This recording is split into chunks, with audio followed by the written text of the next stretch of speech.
आणि आता एक महत्त्वाची ब्रेकिंग न्यूज समोर येते। लष्कर-ए-तोयबाच्या 3 दहशतवाद्यांचा खात्मा करण्यात आलाय। महत्त्वाची अपडेट, जम्मू काश्मीरच्या शोपियानमध्ये लष्कर-ए-तोयबाच्या 3 दहशतवाद्यांचा खात्मा करण्यात आलाय। 2 दहशतवाद्यांची ओळख पटली आहे, तर एकाची ओळख पटवण्याचं काम भारतीय सैनिकांकडून सुरू आहे।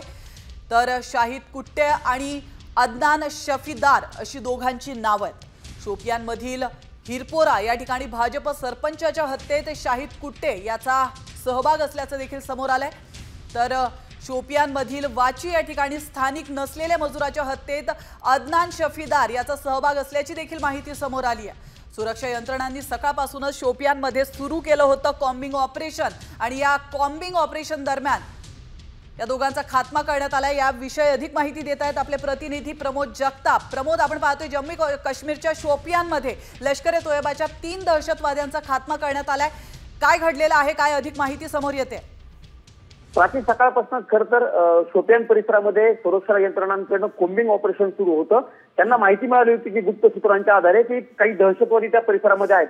साधारणतः 3 ते 5 जणांचा आकडा त्यांच्या लक्षात आलेला होता आणि त्यानुसार कॉम्बिंग ऑपरेशन केल्यानंतर 3 दहशतवाद्यांचा खात्मा करण्यामध्ये सुरक्षा यंत्रणांना यश आलेलं आहे। हे सगळ्यात महत्त्वाचं प्राची आहे की हे तिघही दहशतवादी लष्कर-ए-तोयबा ही जी दहशतवादी संघटना आहे त्या संघटनेचे कार्यकर्ते असल्याचं समोर आलेलं आहे।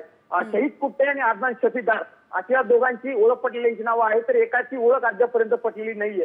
प्राची ज्यावेळी शोपियान असेल किंवा परिसरामध्ये स्थानिक नागरिक असतील, सरपंच असतील, मजूर असतील यांच्या काही हत्या झालेल्या होत्या आणि त्यांच्या हत्येमध्ये यांचा सहभाग असल्याचं देखील निष्पन्न झालेलं आहे। एक महत्त्वाचा मुद्दा असाही समोर येतो प्राची की पहलगाम हल्ल्याचा जो मास्टर माइंड आहे मुसा, त्याच्या देखील जवळचे हे साथीदार असल्याचं समजतंय, अशी देखील माहिती सूत्रांकडून समजते आणि त्याच अनुषंगानं तपास यंत्रणा ज्या आहेत त्या तपास करत असताना बघायला मिळतं। पण या तिघांचा खात्मा करणं हे सुरक्षा यंत्रणांचं खूप मोठं यश आहे असं आपल्याला म्हणावं लागणार आहे। नक्कीच, धन्यवाद प्रमोद, तुम्ही दिलेल्या महत्त्वपूर्ण माहितीबद्दल।